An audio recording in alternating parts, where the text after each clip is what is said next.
ওকে, কিছু কয়েকদিন video gap হয়ে গেছে, তা ভিডিও গ্যাপ হয়ে গেছে সব ঠিক আছে, ওকে, কিন্তু এবার থেকে রেগুলারই ভিডিও আসবে শর্টস আর লং ভিডিও থ্রুতে। আর আমরা কোঅর্ডিনেশনে লাস্ট শেষ করেছিলাম লেকচার 4 ভিভিটি।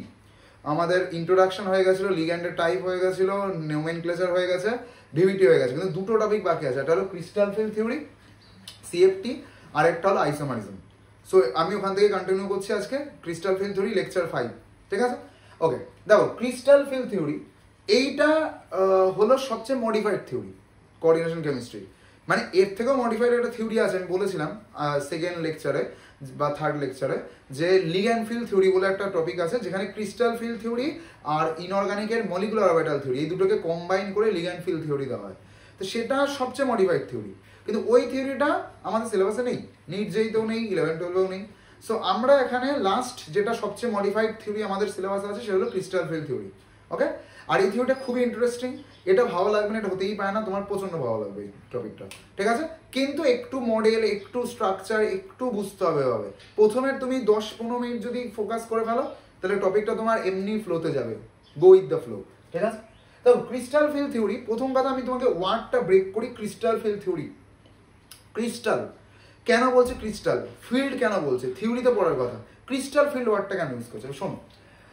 আসলে আমরা যখন ভিভিটি পড়েছিলাম, ভ্যালেন্স বন্ড থিওরি পড়েছিলাম, আমরা ওখানে ধরে নিয়েছিলাম ওকে যে আমাদের যে মেটাল আছে, সেন্ট্রাল মেটাল আছে, আমাদের যে সেন্ট্রাল মেটাল আয়ন বা অ্যাটম আছে, সে আর আমাদের যে লিগ্যান্ড আছে, কারণ এদের মধ্যেই তো মেইন কোঅর্ডিনেশন স্ফিয়ারটা হয়, এদের মধ্যে কোভ্যালেন্ট বন্ড আছে। এটা ভিভিটিতে এটা মেনে নেওয়া হয় যে আমাদের যে সেন্ট্রাল মেটাল আয়ন বা অ্যাটম আছে সেটা লিগ্যান্ডের মধ্যে কোভ্যালেন্ট বন্ড আছে। কিন্তু ব্যাপারটা হলো যে ক্রিস্টাল ফিল্ড থিওরি এসে কি বললো, সিএফটি এসে বললো না, আমাদের যে সেন্ট্রাল মেটাল আয়ন আছে আর আমাদের যে লিগ্যান্ড আছে এদের মধ্যে কোভ্যালেন্ট বন্ড যদি আমি ইমাজিন করে নিই তাহলে সব কিছু আমি এক্সপ্লেন করতে পারছি না। সব কিছু যে অ্যাপ্লিকেশনগুলো বা সব কিছু যে ফিচার্সগুলো পাচ্ছি কোঅর্ডিনেশন কম্পাউন্ডার, সব আমরা এক্সপ্লেন করতে পারছি না। তাহলে এমন কিছু একটা বন্ডিংয়ের কথা ভাবতে হবে যেই বন্ডিং এগুলো এক্সপ্লেন করা যায়। সো এই থিওরি মেনে নিল যে সেন্ট্রাল মেটাল আয়ন বা অ্যাটম বা লিগ্যান্ডের মধ্যে আমাদের আয়নিক বন্ড আছে, বা যাকে ইলেকট্রোভ্যালেন্ট বন্ড বলে। ওকে, এবার তোমার মনে হতে পারে আমি তাহলে কি ভাববো, যে আমি কি এটা ভাববো যে সেন্ট্রাল মেটাল অ্যাটম আর লিগ্যান্ডের মধ্যে আয়নিক বন্ড আছে না কোভ্যালেন্ট? প্রথম কথা দেখো, এই দুটোর একটাও নেই। আসলে সেন্ট্রাল মেটাল অ্যাটম আর লিগ্যান্ডের মধ্যে কোঅর্ডিনেট বন্ড আছে। তোমায় বলেওছিলাম লিগ্যান্ডের কাছে নেগেটিভ বা লোন পেয়ার আছে, সেন্ট্রাল মেটাল অ্যাটমের কাছে ভ্যাকেন্ট অরবিটাল আছে, ভ্যাকেন্ট এস বা পি। তার লিগ্যান্ড কি করবে, তার লোন পেয়ার বা নেগেটিভ চার্জ সেন্ট্রাল মেটালের ভ্যাকেন্ট অরবিটালে ডোনেট করবে, আর এই ডোনেশনের জন্য ওদের মধ্যে কোঅর্ডিনেট বন্ড তৈরি হবে। তাই ওই থার্ড ব্র্যাকেট যার মধ্যে ওরা থাকে মেটাল আর লিগ্যান্ড, তাদেরকে কোঅর্ডিনেশন স্পিয়ার বলে, আর পুরো কমপ্লেক্সটাকে কোঅর্ডিনেশন কেমিস্ট্রি বলে।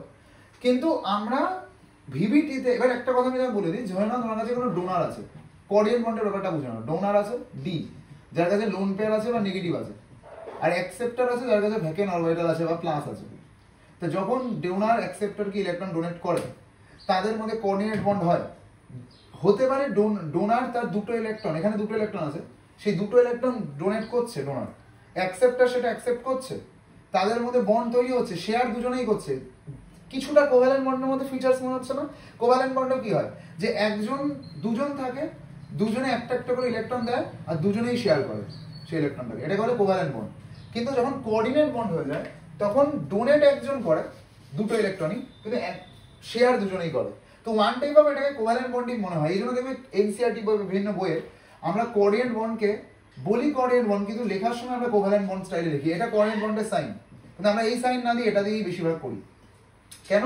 কারণ হয়তো দুটো ফরমেশনের স্টাইল বা ফরমেশনের ফিচার্স আলাদা, কিন্তু বন্ড করার পর এখানেও দুটো ইলেকট্রন শেয়ার হচ্ছে কোভ্যালেন্টে দুজনের মধ্যে, এখানেও শেয়ার হচ্ছে, তো সাইনটা কোভ্যালেন্টে ইউজ করে। কিন্তু আসলে আমি এখানে কোভ্যালেন্টেড বলেছি ঠিকই ভিভিটিতে, কিন্তু ভিভিটিতে মেটাল আর লিগ্যান্ডের মধ্যে কোঅর্ডিনেট বন্ড ভেবে না হয়। কিন্তু সিএফটি বলছে না, যদি আমি এরকম ভেবে নিই তাহলে আমি সব ফিচার্স এক্সপ্লেন করতে পারবো না। তো ক্রিস্টাল ফিল্ড থিওরি মেটাল আর লিগ্যান্ডের মধ্যে বন্ডটাকে আয়নিক বন্ড ধরেছে। ওরা ধরে নিয়েছে সেন্ট্রাল মেটাল একটা পজিটিভ চার্জ স্পিসিস আর লিগ্যান্ড একটা নেগেটিভ চার্জ স্পিসিস, আর পজিটিভ নেগেটিভের মধ্যে অ্যাট্রাকশন হবে। যখনই পজিটিভ আর নেগেটিভের মধ্যে অ্যাট্রাকশন হয় তাকে আমরা বলি হলো coulombic force of attraction, coulombic force of attraction. Same charge যেহেতু অ্যাট্রাকশন বা ইলেকট্রোস্ট্যাটিক ফোর্স অফ অ্যাট্রাকশনও বলে এটাকে। তাহলে আমাদের সেন্ট্রাল মেটাল অ্যাটম যে পজিটিভের কাজ করছে, লিগ্যান্ড যেটা মেনলি নেগেটিভের কাজ করে, লোন পেয়ার বা নেগেটিভ থাকে যেহেতু, তাদের মধ্যে আয়নিক বন্ড ফর্মেশন বা কুলম্বিক ফোর্স অফ অ্যাট্রাকশনের জন্য ওরা একসঙ্গে এভাবে ক্রিস্টাল ফিল্ড থিওরিতে বলা হয় যে ওদের মধ্যে কুলম্বিক ফোর্স অফ অ্যাট্রাকশনে ওরা কম্বাইন হয়ে থাকে। ওকে, এবার এইটা এই জন্য বুঝতে পেরেছো কেন এটাকে ক্রিস্টাল ফিল্ড থিওরি বলে। ক্রিস্টাল কারা বানায়? যারা আয়নিক বন্ড বানায়, যা আয়নিক কম্পাউন্ড দু রকমের হয়, মানে সলিড কম্পাউন্ড বা ionic solid compound. Ionic compound solid হয়, সলিড মেনলি দু টাইপের হয়, ক্রিস্টালাইন সলিড আর হলো অ্যামারফাস সলিড। কেলাসাকার কঠিন পদার্থ, তারপর হলো অনিয়তাকার কঠিন পদার্থ। আর আমাদের বেশিরভাগ পারফেক্ট সলিড ক্রিস্টাল ফর্মেই হয়। তো যেহেতু এরা আয়নিক বন্ড বানাচ্ছে মেটাল আর লিগ্যান্ডের মধ্যে, তাই এরা আসলে ক্রিস্টাল ফর্মে আছে, তাই নামটা ইউজ করছে ক্রিস্টাল। ফিল্ড কেন বলছে আমি বলছি, এইটুকু বোঝা গেছে। তাহলে সিএফটিতে আমরা মেটাল আর লিগ্যান্ডের মধ্যে আয়নিক বন্ড ভেবে নেবো, যদিও বাস্তবে এটা। এবার তুমি বলো তাহলে আসলে আমি কি বুঝবো, কোঅর্ডিনেট বন্ড না আয়নিক বন্ড? কোঅর্ডিনেট মানে কোভ্যালেন্ট এখানের জন্য, আসলে বন্ডটা কোঅর্ডিনেটিং। এরপরে একটা টপিক আছে নেফ্লোসিটিক এফেক্ট, যেটা গ্র্যাজুয়েশনের স্টুডেন্টরা পড়ে, তোমার সিলেবাসে নেই।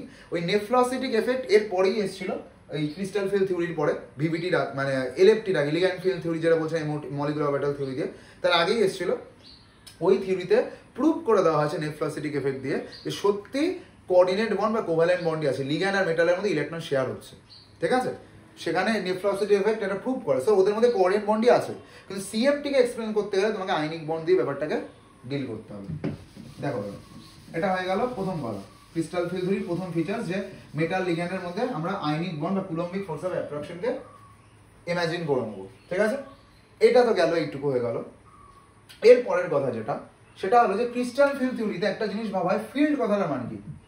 আসলে ফিল্ড বলতে এখানে ম্যাগনেটিক ফিল্ডের কথা বলা হচ্ছে, এখানে চুম্বক ক্ষেত্রের কথা বলা হচ্ছে। এবার বলে ম্যাগনেটিক ফিল্ড কোথা থেকে আসলো? দেখো তুমি একটা জিনিস ফিজিক্সে পড়েছো, যখন কোনো চার্জ স্পিসিস, সেটা চার্জ স্পিসিসটা পজিটিভ স্পিসিসও হতে পারে, নেগেটিভ স্পিসিসও হতে পারে, যখনই কোনো চার্জ স্পিসিস মুভমেন্টে থাকে, মোশনে থাকে বা ডাইনামিক ফর্মে থাকে, তখনই সেই চার্জ স্পিসিসটা কি বানায়? একটা ফিল্ড বানায়। কি ফিল্ড বানায়? ম্যাগনেটিক ফিল্ড বানায়। কোথায় বানায়? তার পারপেন্ডিকুলারে।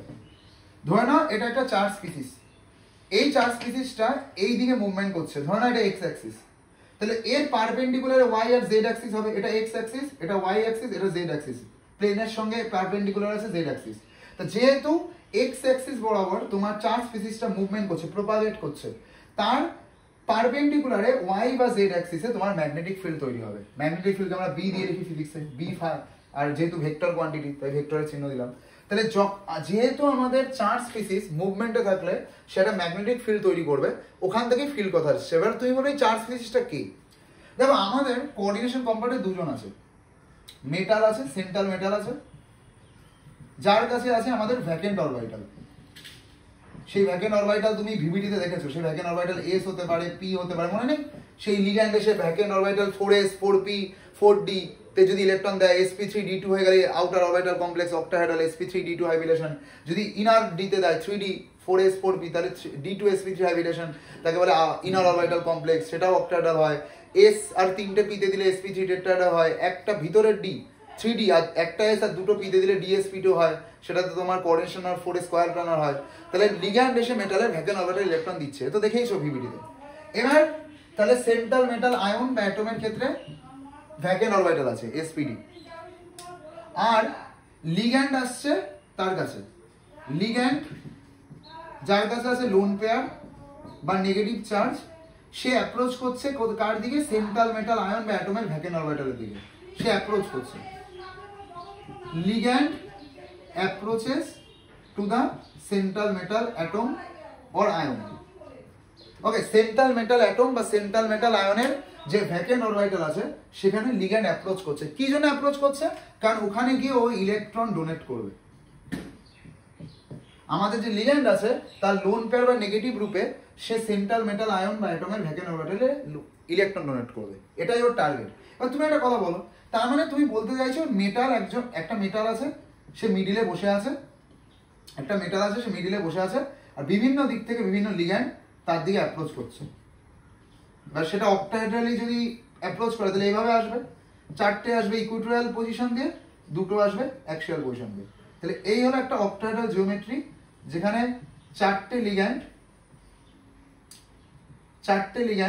চারদিক দিয়ে অ্যাপ্রোচ করছে ইকুইটাল পজিশনে, আর দুটো অ্যাক্সিয়াল দিয়ে অ্যাপ্রোচ করছে। কোথায় অ্যাপ্রোচ করছে? মেটালের ভ্যাকেন্ট অরবিটালে।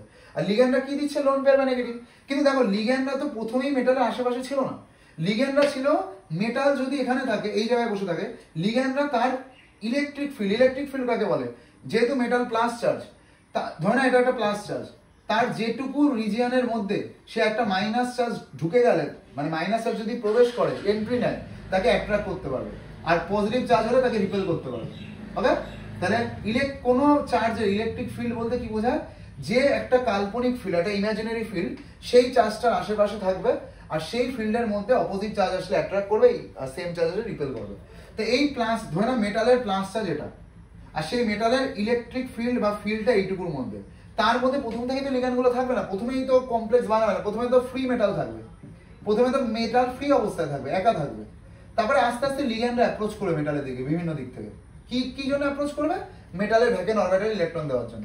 তো যখন অ্যাপ্রোচ করবে, যেই ওরা ইলেকট্রিক ফিল্ডের মধ্যে ঢুকে যাবে, তখনই মেটাল তাকে নিজের মধ্যে অ্যাট্রাক্ট করবে, লিগ্যান্ড লোন পেয়ার বা নেগেটিভ মেটালের ভ্যাকেন্ট অরবিটালে দেবে, দিয়ে তার সঙ্গে কমপ্লেক্স বানাবে। এবার কিভাবে দিল তার উপর ভিভিটিতে তার জিওমেট্রি হবে, ভিভিটি sp3d2 বা d2sp3 হলে অক্টাহেড্রাল, sp3 হলে টেট্রাহেড্রাল, dsp3 হলে স্কয়ার প্যানেল, সব ঠিক আছে। এবার একটা কথা শোনো, মেটাল, তার মানে তুমি একটা জিনিসের জন্য একটু পজ করো জিনিসটাকে, একটা জিনিস বুঝতে পারছো যে কিছুক্ষণের জন্য যদি ভাবো, তার মানে কমপ্লেক্স বানানোর সময় মেটাল, আমি ধরে নাও মেটাল, আমি এক জায়গায় ধরে নাও পজ আছি, আমার কাছে ভ্যাকেন্ট অরবিটাল আছে, লিগ্যান্ড চারিদিক থেকে আমার কাছে আসছে, উপর থেকে, সামনে থেকে, এদিক থেকে লিগ্যান্ড আসছে আমাকে ইলেকট্রন দেওয়ার জন্য। তাই লিগ্যান্ড মেটালের দিকে অ্যাপ্রোচ করছে, মেটাল কিন্তু স্ট্যাগনেন্ট আছে, মেটাল কিন্তু স্ট্যাটিক পজিশন আছে, স্থির আছে, কিন্তু লিগ্যান্ড দেখো মুভমেন্টে আছে। আর লিগ্যান্ড কিন্তু একটা negative charge species, loan pair বা নেগেটিভ নিয়ে, বা লিগ্যান্ড একটা চার্জ স্পিসিস, এক কথায় পজিটিভ নেগেটিভ যাই হোক, চার্জ স্পিসিস তো। আর চার্জ স্পিসিস যখনই মুভমেন্ট করবে, কি করবে? ম্যাগনেটিক ফিল্ড তৈরি করবে। তো তাই লিগ্যান্ড যখন মেটালকে ইলেকট্রন ডোনেট করতে আসে বিভিন্ন দিক দিয়ে, সে অক্টাহেড্রাল জিওমেট্রি হোক, টেট্রাহেড্রাল জিওমেট্রি হোক, স্কয়ার প্যানেল জিওমেট্রি হোক, আরও যেগুলো আমাদের সিলেবাসে নেই, টিবিপি জিওমেট্রি হোক, স্কয়ার পিরামিডাল হোক, যখন লিগ্যান্ড মেটালকে ইলেকট্রন দিতে আসে, অ্যাপ্রোচ করতে আসে, তো লিগ্যান্ড তো উড়ে চলে আসবে না, লিগ্যান্ড মেটালের দিকে অ্যাপ্রোচ করবে কোনো একভাবে, ওকে, মুভমেন্ট করে আসবে, আস্তে আস্তে ওর দিকে আসবে। তো লিগ্যান্ড যেহেতু মুভমেন্টে আছে, একটা চার্জ স্পিসিস মুভমেন্ট আছে, তো লিগ্যান্ড এখানে তার আশেপাশে একটা ম্যাগনেটিক ফিল্ড বানাবে। তো সেই ফিল্ডের কথাই বলা হচ্ছে। প্রথম লিগ্যান্ড আর মেটালের মধ্যে আয়নিক বন্ড, এখানে যতই আমরা কোঅর্ডিনেট বন্ড দেখাই, এখানে বলতে চাইছি এটা ionic bond, coulombic force of attraction, তাই ক্রিস্টাল, আয়নিক জিনিস ক্রিস্টালই হয় জেনারেলি। আর ফিল্ডটা এখানে লিগ্যান্ড যেহেতু মেটালের দিকে ইলেকট্রন দিতে আসছে, সেই লিগ্যান্ডের ইলেকট্রন নিয়ে আসছে, তার মানে লিগ্যান্ড একটা চার্জ স্পিসিস, আর সে মুভমেন্টের জন্য একটা ম্যাগনেটিক ফিল্ড বানাচ্ছে, সেটা অক্টাহেড্রাল টেট্রাহেড্রাল যে ফিল্ডই বানাক, সেই কারণে বলছে ফিল্ড। এই ফিল্ড বলতে ম্যাগনেটিক ফিল্ড, কার জন্য ম্যাগনেটিক ফিল্ড?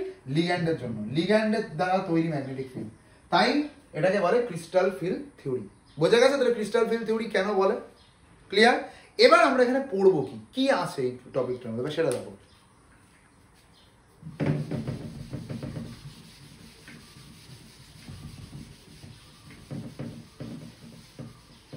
এই টপিকটা এবার আমরা পড়তে কি চলেছি ক্রিস্টাল ফিল্ড থিওরিতে। প্রথম কথা তোমাকে যেটা বলার, সেটা হলো, প্রথম কথা দেখো, এই টপিকটা না আমাদেরকে অনেক কিছু এক্সপ্লেন করে, যেগুলো আগের টপিকগুলো এক্সপ্লেন করেনি বা করলেও ঠিক মতো করেনি। যেমন সবচেয়ে ইম্পর্টেন্ট এই টপিকের লাস্টে আমরা পড়বো দুটো জিনিস পড়বো, কোনো কোঅর্ডিনেশন কম্পাউন্ডের স্টেবিলিটিকে বোঝা, সেটার জন্য খুব ইম্পর্টেন্ট এই থিওরিটা, বা কোনো কোঅর্ডিনেশন কম্পাউন্ডের কালার বোঝা, কালার কেন হয়, কালার কেমিস্ট্রি, বিভিন্ন রং কেন হয়। বিশেষ করে দেখা যায় কোঅর্ডিনেশন কম্পাউন্ডগুলো খুব প্রচন্ড কালারফুল হয়, ল্যাবে দেখো না যে বিভিন্ন টেস্ট করে কেমিস্ট্রি ল্যাবে, কালারফুল বিভিন্ন কম্পাউন্ড হয়, বেশিরভাগ কিন্তু ওখানে কোঅর্ডিনেশন কম্পাউন্ডই হয়, কারণ কোঅর্ডিনেশন কম্পাউন্ডের মধ্যে সেই ক্যারেক্টার আছে, এরা কালারফুল সাবস্টেন্স বানায়, সবাই না হলেও 80-90% তো বানায়। তো সেটারও এক্সপ্লেন সিএফটি দিয়েই হয়। পুরো যাবো না টপিকটায়, পুরো টপিকটার নাম অর্গেল ডায়াগ্রাম, ট্যানাবি সুগানো ডায়াগ্রাম, ওগুলো বিএসসি এমএসসি জিনিস, ছেড়ে দাও। আমরা একটা জায়গা অবধি যাবো ক্রিস্টাল ফিল্ড থিওরি, ওটা বুঝলেই তোমার নিট যেই বা ওর মোটোটা ফুলফিল হয়ে যাবে। এবার দেখো যেটা আমি বলছিলাম, এবার শোনো তাহলে ক্রিস্টাল ফিল্ড থিওরিতে কি বলছে। তারপর আই থিঙ্ক তোমার ভালো লাগছে টপিকটা, কারণ দেখো টপিকটা ভালো লাগতেই হবে, কারণ এটা একটা খুবই ইন্টারেস্টিং টপিক। এই টপিকটা ভালো লাগবে না এটা হতেই পারে না স্টুডেন্টদের, এটা এত একটা ইন্টারেস্টিং টপিক, তুমি কোনোদিন পড়োনি, প্রথমবার বলছো। এবার আমি তোমার একটা জিনিস বলি, শোনো, লিগ্যান্ড তো মেটালের দিকে অ্যাপ্রোচ করছে, একটা ম্যাগনেটিক ফিল্ড বানাচ্ছে, কিন্তু এরকম কতগুলো ফিল্ড হতে পারে। তো বলা হচ্ছে যখন সেন্ট্রাল মেটাল আয়ন আর লিগ্যান্ডের মধ্যে এই বন্ডিং হবে, ক্রিস্টাল ফিল্ড থিওরিতে বলা হয় এই ফিল্ড জেনারেলি 3 রকমের হয়। অক্টাহেড্রাল ফিল্ড, OH মানে অক্টাহেড্রাল ফিল্ড, সেকেন্ড হলো টেট্রাহেড্রাল ফিল্ড, আমাদের এই দুটোই বেশি লাগে, আরেকটা স্কোয়ার প্ল্যানার ফিল্ড, SQ মানে স্কোয়ার প্ল্যানার ফিল্ড। তাহলে 3টে ফিল্ড আমরা মেনলি বলতে পারি। লিগ্যান্ড মেটালের দিকে অ্যাপ্রোচ করছে অক্টাহেড্রাল জিওমেট্রিতে, তাহলে আমরা তাকে বলবো অক্টাহেড্রাল ফিল্ড বানাচ্ছে লিগ্যান্ড, এর মেটাল ম্যাগনেটিক ফিল্ড। লিগ্যান্ড মেটালের দিকে অ্যাপ্রোচ করছে টেট্রাহেড্রাল জিওমেট্রিতে, তাহলে বলবো লিগ্যান্ড মেটালকে অ্যাপ্রোচ করছে টেট্রাহেড্রাল জিওমেট্রিতে। লিগ্যান্ড মেটালকে অ্যাপ্রোচ করছে স্কোয়ার প্ল্যানার জিওমেট্রিতে, তাহলে সেটাকে আমরা বলবো স্কোয়ার প্ল্যানার ফিল্ড। বোঝা গেছে? I think clear. এবার এক এক করে আমরা ডিল করবো। আমি প্রথমে অক্টাহেড্রাল ফিল্ডটাই পড়াবো, কারণ এটাই সবচেয়ে ইম্পর্টেন্ট। টেট্রাহেড্রালও খুব কম, স্কোয়ার প্ল্যানার তো নিট যেই সিলেবাসে নেই, বিএসসি সিলেবাস আছে, তাও যেই অ্যাডভান্সে দিতে পারে, সেটা হলো মেইন কথা, ঠিক আছে? আর বোর্ডসে তো এই টপিকটার অ্যাপ্লিকেশনটা দিয়ে কোশ্চেন আসবে, ওকে? টপিকটার এগুলো দিয়ে কোনো কোশ্চেন আসবে না, বোঝা গেল? কিন্তু নিট যেইতে পুরো প্রপার আসবে।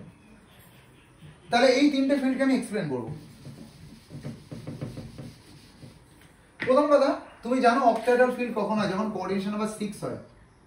যখন মেটাল আর লিগ্যান্ডের মধ্যে কোঅর্ডিনেশন নাম্বার 6 হয় কোঅর্ডিনেট করার জন্য, তখন আমাদের sp3d2 বা d2sp3 হয়। যাই হোক, দুটোতেই তোমার অক্টাহেড্রাল ফিল্ড হয়। তা আমরা হাইব্রিডেশনে যাচ্ছি না, সে তো ভিভিটি দিয়ে বের হয়ে গেছে। এখানে আমরা দেখতে চাইছি অক্টাহেড্রাল ফিল্ডে হবে কি। দেখো, এক্সাম্পল দিয়ে দেখাবো আমি, কিন্তু আগে আমি ইন জেনারেল দেখাই। প্রথম কথা শোনো, আগে তোমাকে একটা ওয়ার্ড পড়তে হবে, সেই ওয়ার্ডটা হলো ডিজেনারেট স্টেট। এটা একটা কোয়ান্টাম মেকানিক্সের ওয়ার্ড।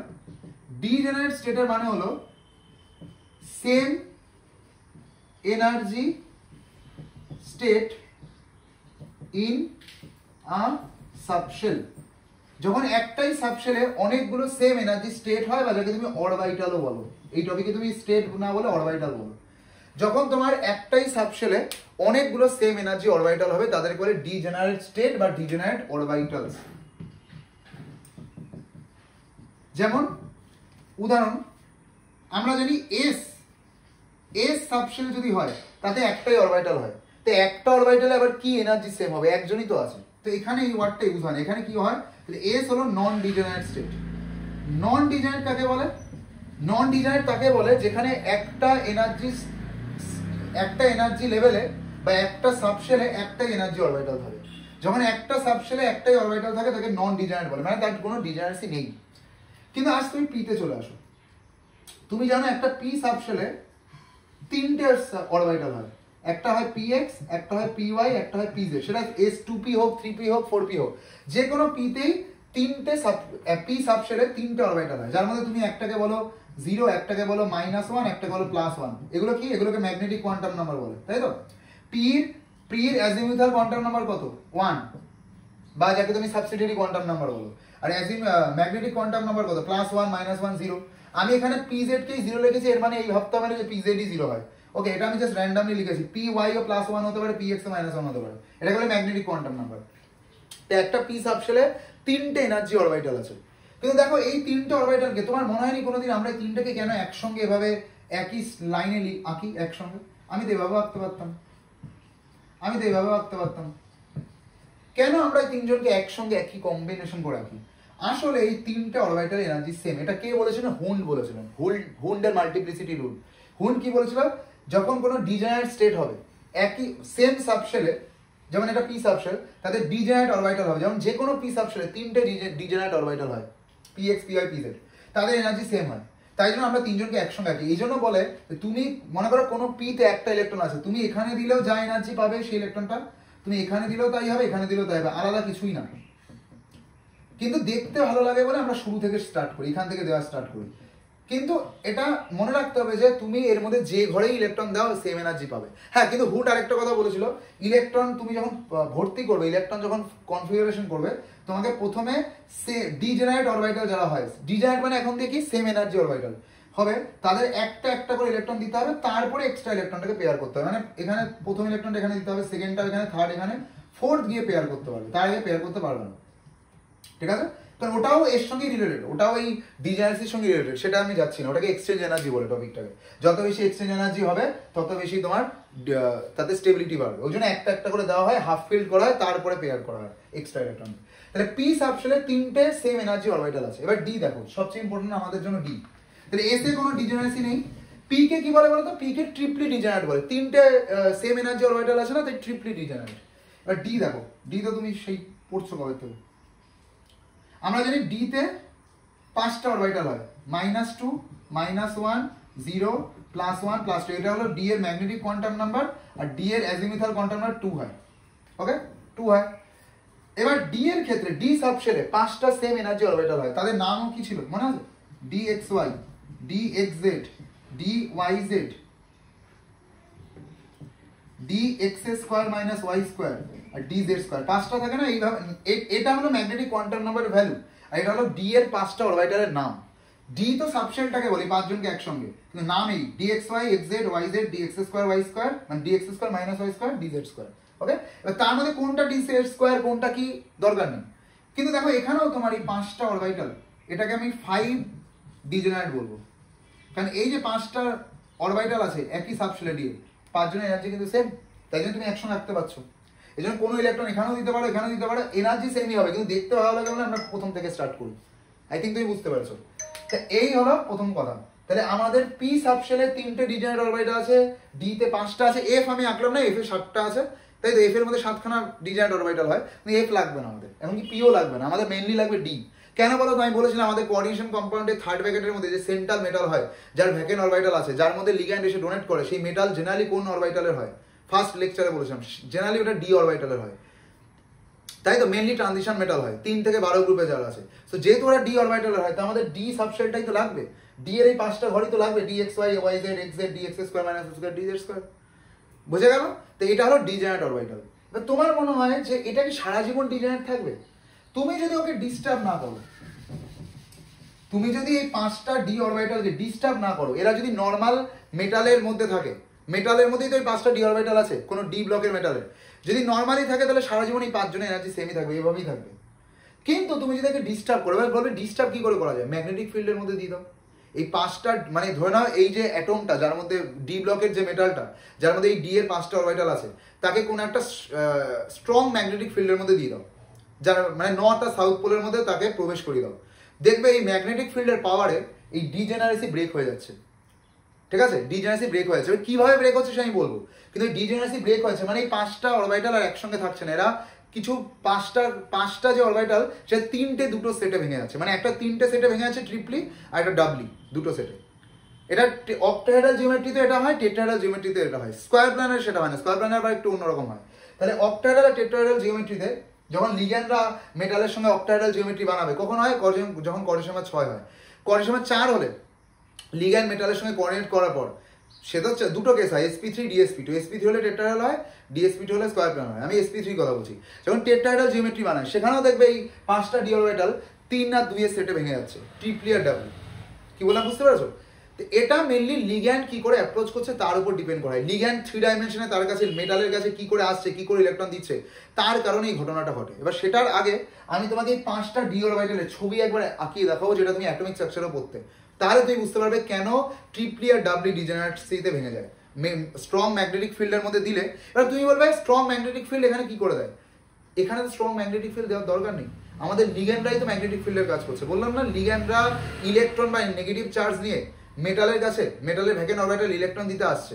তো লিগ্যান্ডরা যখন মেটালের কাছে ইলেকট্রন দিতে আসছে, ওই লিগ্যান্ডরাই তো একটা ম্যাগনেটিক ফিল্ড বানাচ্ছে না। তো লিগ্যান্ডরাই যেহেতু একটা ম্যাগনেটিক ফিল্ড তৈরি করছে, সেই ম্যাগনেটিক ফিল্ডের মধ্যেই তোমার লিগ্যান্ডের ম্যাগনেটিক ফিল্ডের মধ্যেই মেটালের ডি অরবিটাল স্প্লিট হয়ে যাচ্ছে, এটাকে বলে স্প্লিটিং অফ ডি অরবিটাল। তো লিগ্যান্ড যেহেতু নিজেই ইলেকট্রিক চার্জ মুভমেন্টে আছে, ওই ম্যাগনেটিক ফিল্ড বানাচ্ছে, সেই ম্যাগনেটিক ফিল্ডের জন্যই কোনো বাইরের ম্যাগনেটিক ফিল্ড দরকার নেই, লিগ্যান্ডই এখানে ন্যাচারাল ম্যাগনেটিক ফিল্ড বানাচ্ছে ইলেকট্রন দেওয়ার জন্য মেটালকে।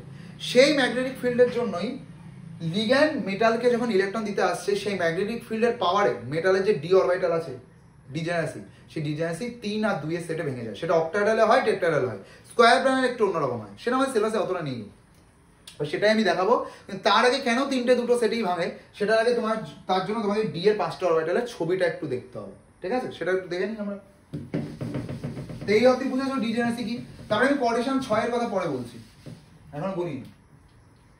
দেখো ডি অরবিটাল দু রকমের হয়, একটাকে বলে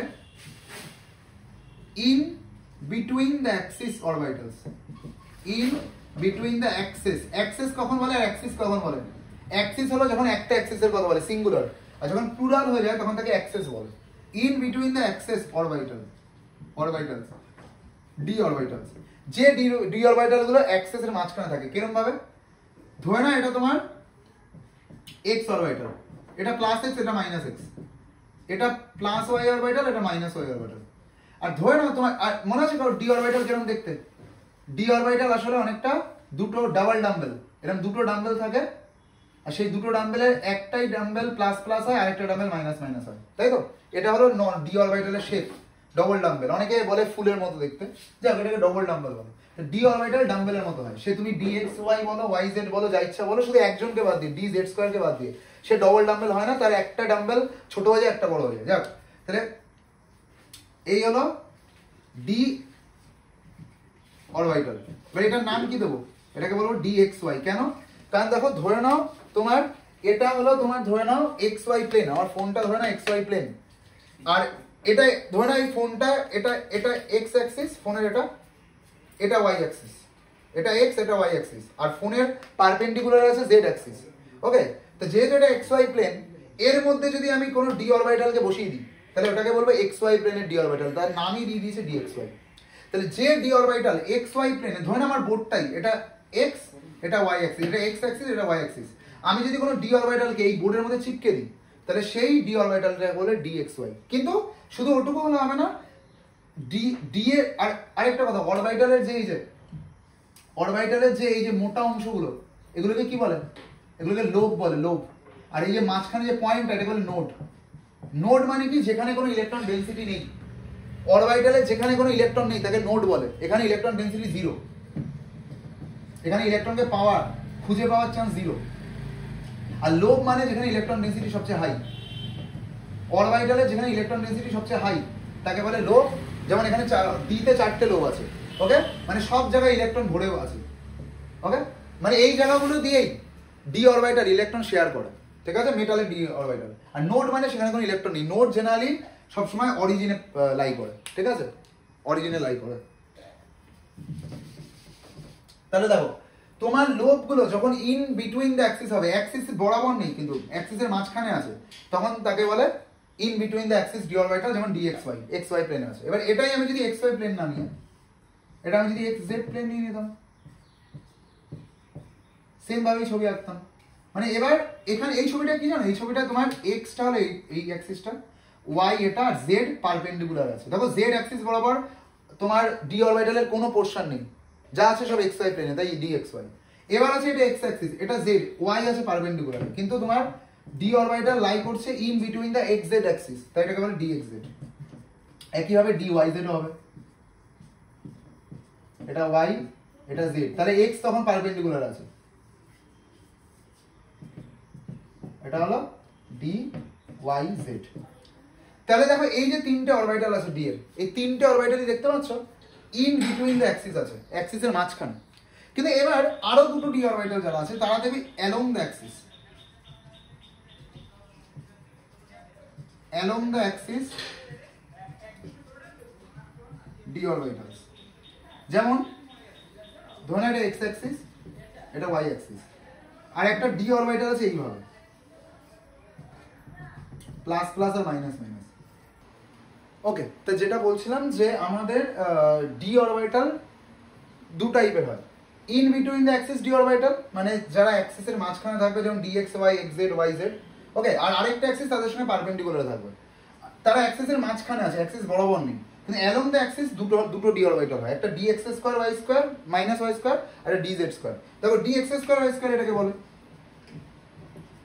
কেন বলে?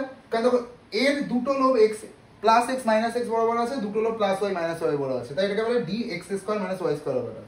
আরেকটা ডি অরবিটাল আছে হলো ডি জেড স্কোয়ার, এটাকে তুমি জেড ধরে নাও, এটা এক্স ওয়াই এর মধ্যে যে কোনো একটা হবে, ওয়াই হয়তো পারপেন্ডিকুলার আছে, ওয়াইও নিতে পারবে না।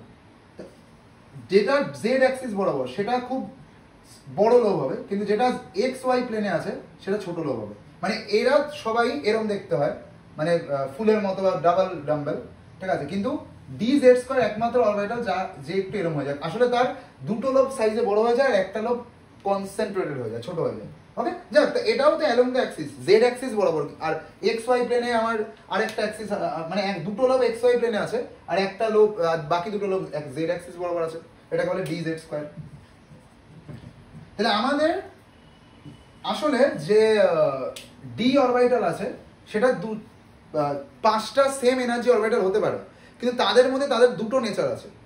তিনজন হলো in between the axis D x Y x Z Y Z, আর দুজন হলো along the axis D x square minus Y square D Z square.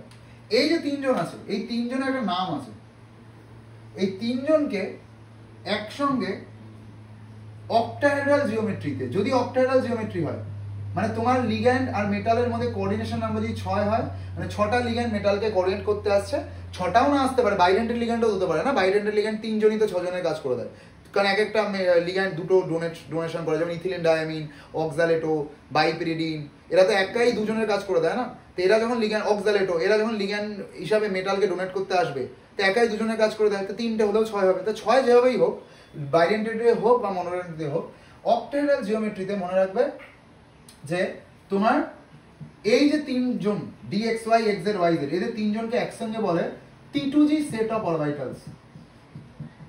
T2G set of orbitals. T2G, T for triplet তিনজন, G for gerade, gerade কথার মানে আমি পরে আসছি, G for gerade, G for gerade, অনেকে গেরাডেও বলে। আর 2 কথাটা তোমার সিলেবাসের না, ওটা গ্রুপ থিওরি জিনিস, তুমি ছেড়ে দাও, ও এমএসসি জিনিস। তো T2G মানে এই তিনজন D x Y x Z আর ওয়াই জেড, এই তিনজনকে, এটা এক্স জেড হবে, এটা এক্স জেড হবে, okay, D x Y x Z Y Z, এই তিনজনকে একসঙ্গে অক্টাহেড্রাল জিওমেট্রিতে বলে T2G। এবার বলে তাহলে টেট্রাহেড্রাল জিওমেট্রিতে কি বলে? টেট্রাহেড্রাল জিওমেট্রিতে টিডি ফর টেট্রাহেড্রাল, টেট্রাহেড্রাল জিওমেট্রিতে টেট্রাহেড্রাল কখন হয়? যখন কোঅর্ডিনেশন নাম্বার 4 হয়, তখন এই তিনজনকে, এই তিনটে অরবিটালি D x Y x Z Y Z, এদেরকে বলে শুধু T2।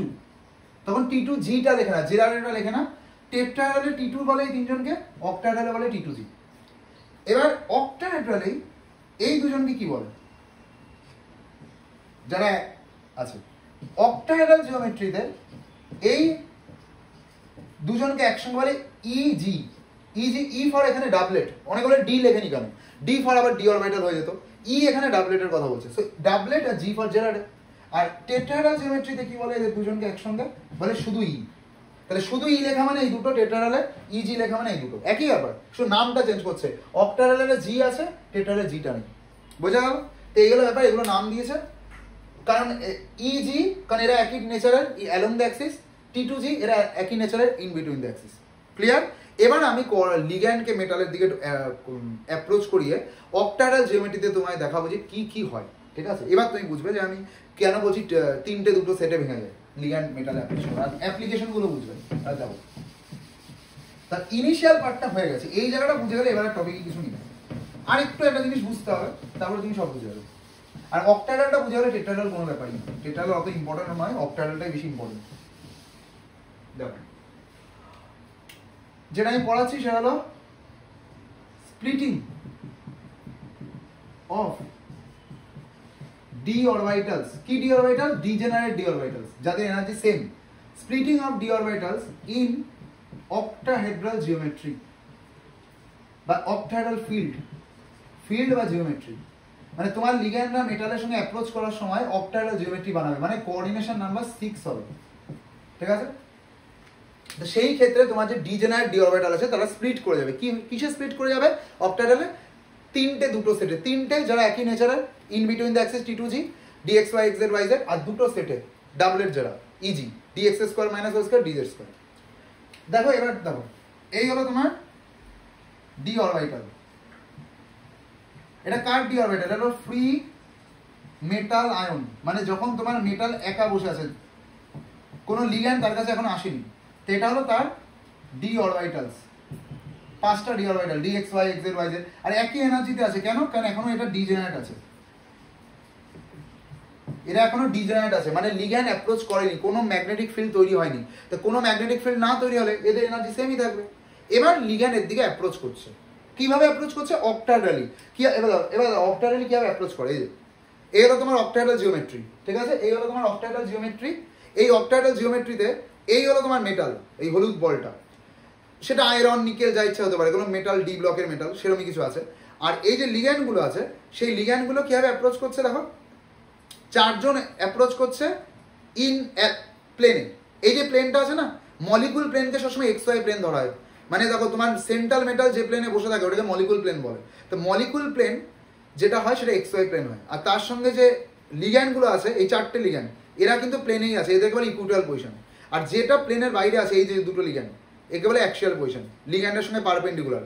আসলে এইটা তোমার এক্স অ্যাক্সিস, ধরে না, মনে মনে ভাবো এইটা হলো এক্স অ্যাক্সিস। এই যে এই দুজন কিন্তু ইকুইটাল এক্স অ্যাক্সিস, এই দুজন ইকুইটাল ওয়াই অ্যাক্সিস, আর এটা হলো পারপেন্ডিকুলার জেড অ্যাক্সিস। জেড অ্যাক্সিসে বসে আছে অ্যাক্সিয়াল অ্যাটম, আর এক্স আর ওয়াই অ্যাক্সিসে বসে আছে হলো ইকুইটাল অ্যাটমস, ঠিক আছে?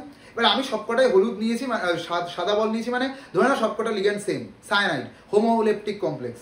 আলাদা হতে পারে, কোনো ব্যাপার না। চারজন হয়তো সায়ানাইড হলো, দুজন ওয়াটার হলো, দুজন ওয়াটার হলো, দুজন হয়তো ইথিলিন ডায়ামিন হলো, ঠিক আছে? এরকম ব্যাপার। তো এভাবে লিগ্যান্ডগুলো, এবার ধরে না প্রথমে লিগ্যান্ডগুলো ছিলই না, ধরে না এই হলুদ বলটা একা ছিল। প্রথমে ধরে না এই হলুদ বলটা একা ছিল, একা বসেছিল। তাই এই হলুদ বলের ভিতরে ওর যে ডি অরবিটাল আছে, কারণ যেহেতু এটা ডি ব্লকের মেটাল, তো এর যে ডি অরবিটাল আছে তারা কিন্তু এভাবে আছে, ডিজেনারেট অবস্থায় আছে, সব সেম এনার্জি আছে। সে তোমার ওই ইন বিটুইন হোক বা ইন অ্যালং হোক, কিন্তু যেই লিগ্যান্ড ওদের দিকে অ্যাপ্রোচ করছে, আর সে কিভাবে অ্যাপ্রোচ করছে? অক্টাহেড্রাল জিওমেট্রিতে। মানে দুজন অ্যাপ্রোচ করছে এক্স অ্যাক্সিস বরাবর, দুজন অ্যাপ্রোচ করছে ওয়াই অ্যাক্সিস বরাবর, দুজন অ্যাপ্রোচ করছে জেড অ্যাক্সিস বরাবর। মানে একজন plus x minus x approach করছে, দুটো atom plus Y minus y approach করছে, দুটো atom plus Z minus z approach করছে।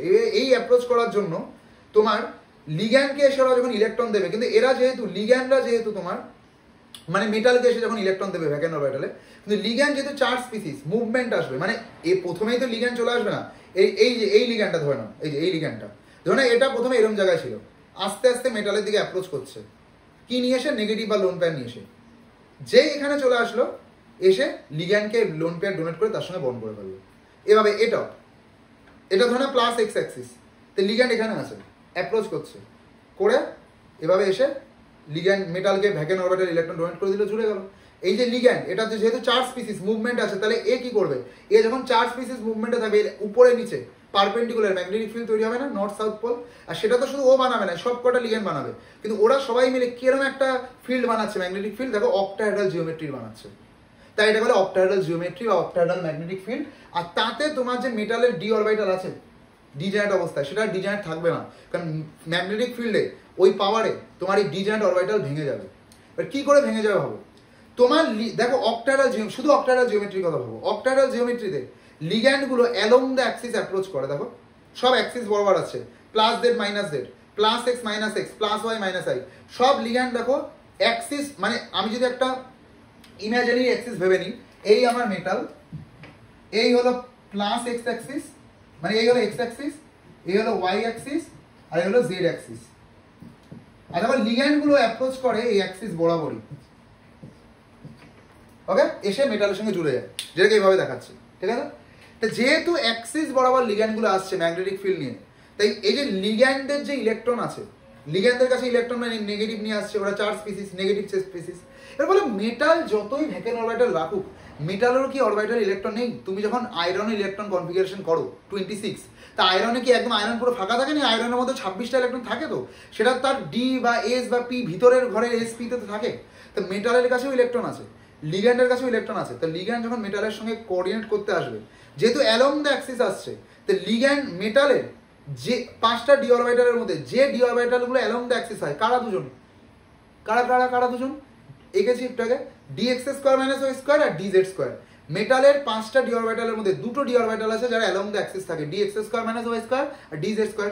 অ্যাক্সিস বরাবর ছিল, D x square minus Y square ছিল এক্স ওয়াই অ্যাক্সিস বরাবর, আর ডি জেড স্কোয়ার ছিল জেড অ্যাক্সিস বরাবর। আর লিগ্যান্ডও আসছে অ্যাক্সিস বরাবর। তাহলে তুমি ভাবো, আর বাকি 3টে ডি অরবিটাল কি ছিল মেটালের? এখানে ছিল, এই যে অ্যাক্সিসের মাঝখানে। এটা যদি এক্স ওয়াই জেড অ্যাক্সিস হয়, তাহলে এই সব জায়গায় মেটালের ডি অরবিটালগুলো বসে আছে, যেগুলো কিন্তু এই যে এই জায়গায়, মানে এই জায়গাটায় আমার আঙ্গুল যেখানে আছে, বা এই জায়গাটায়, এই জায়গাটায়, এই জায়গাটায়, এই জায়গাটায়, মানে এগুলো কিন্তু অ্যাক্সিসের মাঝখানে আছে। তো এখানে কিন্তু তাহলে ধর না এখানে তোমার ইন বিটুইন দ্য অ্যাক্সিস অরবিটালগুলো আছে মেটালের, এভাবে লোপ করে। আর লিগ্যান্ড কিন্তু আসছে সাইড দিয়ে অ্যালং দ্য অ্যাক্সিস। তাহলে তুমি নিজেই বলো মেটালের কোন ডি অরবিটালগুলোর সঙ্গে লিগ্যান্ডের নেগেটিভ চার্জের সবচেয়ে বেশি রিপালশন হবে? কারণ মেটালের ডি অরবিটাল ইলেকট্রন আছে, লিগ্যান্ডের কাছেও নেগেটিভ চার্জ আছে, সবচেয়ে বেশি ইন্টারাকশন সেম চার্জের রিপালশন কোথায় হবে? নিশ্চয়ই মেটালের ডি অরবিটালগুলো যেগুলো অ্যালং দ্য অ্যাক্সিস আছে, d x square Y square D Z square, যে দুটোকে অক্টাহেড্রাল জিওমেট্রিতে ইজি বলে একসঙ্গে, ইজি সেট অফ অরবিটাল, তাদের সঙ্গে লিগ্যান্ডের সবচেয়ে বেশি ইন্টারাকশন হবে না? কিন্তু যে T2G সেট অফ অরবিটাল আছে d x Y x Z Y z, যারা অ্যালং দ্য অ্যাক্সিস না ইন বিটুইন দ্য অ্যাক্সিস আছে, তাদের সঙ্গে কিন্তু লিগ্যান্ডের ডাইরেক্ট অ্যাপ্রোচ হচ্ছে না, অ্যাঙ্গুলার অ্যাপ্রোচ হচ্ছে। অরবিটালগুলো এই জায়গায় আছে, লিগ্যান্ড এইভাবে আসছে সাইড দিয়ে, অ্যাঙ্গুলার ইন্টারাকশন হচ্ছে। কিন্তু ইন বিটুইন দ্য অ্যাক্সিস যেগুলো আছে মেটালের, এই মেটালটা ধরো না হলুদ বলটা, তার সঙ্গে লিগ্যান্ডের কিন্তু ডাইরেক্ট অ্যাপ্রোচ হচ্ছে। যেখানে ডাইরেক্ট অ্যাপ্রোচ হবে সেখানে রিপালশন বেশি হবে। তো সেগুলোর, আর যার রিপালশন বেশি হয় তার এনার্জি কমে না, তার এনার্জি বেড়ে যায়, কারণ রিপালশন বেশি হলে আনস্টেবল হয়, আনস্টেবল হলে এনার্জি বেড়ে যাবে। তাহলে মেটালের যে দুটো ডি অরবিটাল আছে, d x square minus Y square D Z square, যাকে একসঙ্গে ইজি বলে, ওই দুজন লিগ্যান্ডের অ্যাপ্রোচের জন্য অক্টাহেড্রাল জিওমেট্রিতে এনার্জি বাড়িয়ে দেবে। আর যে তিনটে ডি অরবিটাল আছে d x Y x Z Y z, ওটা যেহেতু লিগ্যান্ডের সঙ্গে ডাইরেক্ট অ্যাপ্রোচ করছে না, অ্যাঙ্গুলার ইন্টারাকশন করছে, লিগ্যান্ড আসছে এভাবে, ওরা এইভাবে যাচ্ছে, তাই জন্য ওদের ক্ষেত্রে অতটা রিপালশন হচ্ছে না, উল্টো স্টেবিলিটি আসছে বলে ওদের স্টেবিলিটিতে এনার্জি কমে যাবে, নিচে চলে যাবে। সেটাই দেখো, এটাকেই বলে স্প্লিটিং অফ ডি অরবিটাল। তোমার 5টা ডি অরবিটাল কেন 3টে 2টো সেটে ভেঙে গেছে বোঝা গেছে? লিগ্যান্ডই অক্টাহেড্রাল জিওমেট্রিতে এমন ভাবে আসছে, ছবিটাই এমন, সেভাবেই ব্যাপারটা চলছে। কারণ ডি অরবিটাল যদি 5জনই আর যদি সেম হতো, মানে 5জন ডি অরবিটালই যদি ইন বিটুইন দ্য অ্যাক্সিস হতো বা 5জনই অ্যালং দ্য অ্যাক্সিস হতো, তাহলে এই ঘটনা হতো না। তুমি লিগ্যান্ড যেভাবেই আনো তাতে সেমই থাকতো 5টা ডি অরবিটাল, কিন্তু যেহেতু ওরা 3-2 সেটে ডিভাইড হয়ে যাচ্ছে, নেচার আলাদা, কিছু ইন বিটুইন কিছু অ্যালং দা, তাই ঘটনাটা হচ্ছে। তাহলে লিগ্যান্ড যখন অ্যাপ্রোচ করছে তখন এই যে মেটালের ডি অরবিটাল আছে সেটা প্রথমে একটু হাই এনার্জিতে যাবে, প্রথমেই 5টা ভেঙে যাবে না, প্রথমে একটা কাল্পনিক হাই এনার্জি স্টেটে যাবে, এটাকে বলে excited state. Excited state free metal ion. তোমার মেটাল আয়ন এক্সাইটেড কেন আছে? কারণ লিগ্যান্ড অ্যাপ্রোচ করছে, ligand plus x minus x plus Y minus y plus Z minus z 6 দিক দিয়ে অ্যাপ্রোচ করছে, কারণ অক্টাহেড্রাল জিওমেট্রি। তো অক্টাহেড্রাল জিওমেট্রিতে লিগ্যান্ড যখন মেটালকে ডোনেট করতে আসছে, তখন মেটালের ওই লিগ্যান্ডের নেগেটিভ চার্জ আর মেটালের নেগেটিভ চার্জ ইলেকট্রন ইলেকট্রন রিপালশনের জন্য মেটালের অরবিটালগুলো একটু হাইতে চলে যাবে। এরপরেই তোমার মেটালের যে ডি অরবিটাল আছে সেটা 3টে 2টো সেটে ভেঙে যাবে এভাবে। এই যে জায়গাটা, যেটা মিডিয়াম জায়গাটাকে ব্যারি সেন্টার বলে, বিসি মানে ব্যারি সেন্টার, আর এর এনার্জি 0, মানে এই লেভেলটা এনার্জি 0। এর থেকে নিচে গেলে এনার্জি নেগেটিভ, এর থেকে উপরে গেলে এনার্জি পজিটিভ। কারণ আমরা জানি, আমরা যখনই কোনো ছবি আঁকি কেমিস্ট্রিতে, এই দিকটাকে এনার্জি উপরে গেলে এনার্জি হাই দেখায়। তাহলে তোমার সেই ছবি অনুযায়ী তাহলে এই যে দুজন সেট, এটাকে কি বলে? D x square minus Y square আর ডি জেড স্কোয়ার বলে না, যাকে তুমি একসঙ্গে ইজি সেট অফ অরবিটাল বলো, ইজি অক্টাহেড্রালে। আর এটা কারা কারা? D x Y D X Z D Y Z, যাকে তুমি একসঙ্গে বলো T2G সেট অফ অরবিটাল। তাই তোমার যে মেটালের ডি অরবিটাল আছে, ডিজেনারেসি ছিল, দেখো সেই ডিজেনারেসি আর নেই, 3টে 2টোতে ভেঙে গেছে, ডিজেনারেসি ব্রেক হয়ে গেছে। কেন হয়েছে? কারণ লিগ্যান্ড ওর দিকে ওভাবেই অ্যাপ্রোচ করেছে। তাহলে এইটা কোন ফর্মটা? এটা হলো যখন মেটাল আর লিগ্যান্ড একবারে জুড়ে গেছে, metal ligand complex octahedral geometry. যখন 6টা লিগ্যান্ড মেটালকে অক্টাহেড্রাল জিওমেট্রিতে কমপ্লেক্স করে ফেলেছে, তখন কিন্তু লিগ্যান্ডের ম্যাগনেটিক ফিল্ডের জন্য মেটাল কিন্তু আর 5টা অরবিটাল ডিজেনারেসি নেই, ডিজেনারেসি ব্রেক করে গেছে। কিভাবে ব্রেক করেছে? যেহেতু এরা along the axis orbital D x square minus Y square D Z square, মানে ইজি যাদের বলছে, তারা লিগ্যান্ডের সঙ্গে ডাইরেক্ট অ্যাপ্রোচ করছে, তাই এনার্জি বেড়ে গেল, প্লাসের দিকে চলে গেল 0 থেকে, ব্যারি সেন্টার থেকে। আর যেহেতু d x Y x Z Y z এরা ইন বিটুইন দ্য অ্যাক্সিস আছে, T2G সেট অফ অরবিটাল, লিগ্যান্ডের সঙ্গে ডাইরেক্ট না অ্যাঙ্গুলার ইন্টারাকশন হচ্ছে, তাই একটু স্টেবল হয়ে গেল, এনার্জি কমে গেল, মাইনাস এনার্জি মাইনাস মানে এনার্জি স্টেবল, প্লাস মানে আনস্টেবল। এবার এই হয়ে গেল টোটাল টপিক, তুমি কঠিন জায়গা পার করে ফেলেছো, আর কোনো চাপ নেই টপিক সিএফটিতে। এটাই হলো সিএফটির সবচেয়ে কঠিন জায়গা ছিল। এবার তোমার অ্যাপ্রোচ কমপ্লিট। এবার তুমি এখানে যেটা আমি বলবো, দেখো এই যে এনার্জি দেখতে পাচ্ছ, এখানে একটা এনার্জি গ্যাপ তৈরি হয়েছে, মানে ইজি সেট অফ অরবিটাল যার এনার্জি বেশি 0 থেকে উপরে গেছে, আর T2G সেট অফ অরবিটাল সে তুমি অক্টাহেড্রাল জিওমেট্রিতে যে কোনো মেটাল নিয়ে নাও ডি ব্লকের, সবাই এভাবেই স্প্লিট করবে, এটা বলে splitting of D orbital in octahedral geometry. উপরে ইজি আর নিচে T2G, এই যে গ্যাপটা হয় এদের মধ্যে, এই গ্যাপটার একটা নাম আছে, এটা বলে ডেল্টা OH, বা অনেকে ডেল্টা ও লেখে। এই ডেল্টা OH এর পুরো নাম হলো, এখানে লিখছি, খুব ইম্পর্টেন্ট, বলে হলো ক্রিস্টাল ফিল্ড স্প্লিটিং এনার্জি অনেকে এবার এটাকে অনেকে সিএফএসি বলে, আমিও বলতে পারি এটাকে শর্টে সিএফএসি, কিন্তু এটা ভুল হবে, কারণ সিএফএসি বলতে কেমিস্ট্রিতে মেনলি সিএফটিতে ক্রিস্টাল ফিল্ড স্টেবিলাইজেশন এনার্জি বলে একটা জিনিসকে বোঝানো হয়। আর আজও অনেক স্টুডেন্ট এটাই হবে ক্রিস্টাল ফিল্ড স্টেবিলাইজেশন আর স্প্লিটিং সেম না, মোটেই না। ক্রিস্টাল ফিল্ড স্টেবিলাইজেশন আর সিএফএসি মানে ক্রিস্টাল ফিল্ড স্প্লিটিং এনার্জি দুজন আলাদা। ওকে, ক্রিস্টাল ফিল্ড স্প্লিটিং এনার্জি মানে যখন লিগ্যান্ডের অ্যাপ্রোচের জন্য অক্টাহেড্রাল বা টেট্রাহেড্রাল জিওমেট্রিতে মেটালে যে ডি অরবিটাল আছে সেটা এরকম স্প্লিট করে যাবে, আর সেই এনার্জি গ্যাপটাকেই বলে ক্রিস্টাল ফিল্ড স্প্লিটিং এনার্জি। যেহেতু অক্টাহেড্রাল জিওমেট্রিতে স্প্লিট করেছে তাই ডেল্টা ওইচ লেখা আছে, ওইচ মানে octahedral geometry, in octahedral geometry. যেহেতু অক্টাহেড্রাল ফিল্ডে স্প্লিট করেছে তাই ডেল্টা ওইচ লেখা হয়। টেট্রাহেড্রাল হলে আমি ডেল্টা টি লিখতাম। ওকে, এটা হলো প্রথম কথা। এবার এর ভ্যালু কথা, এর value complex to complex vary করে, লিগ্যান্ডের উপর ডিপেন্ড করে, মেটালের উপর ডিপেন্ড করে। আজ আয়রন আর ফ্লুরিন থাকলে ফ্লুরিন লিগ্যান্ড ছখানা, আয়রন তোমার মেটাল থাকলে যা হবে, আয়রন সায়ানাইড থাকলে তা হবে না, লিগ্যান্ড মেটালের উপর ডিপেন্ড করে। তারপরে আরেকটা জিনিস শোনো, এই যে গ্যাপটা আছে 0 থেকে ইজি সেটের গ্যাপ, এই গ্যাপটার একটা নাম ভ্যালু আছে, এই গ্যাপটার ভ্যালু হয় হলো প্লাস 0.4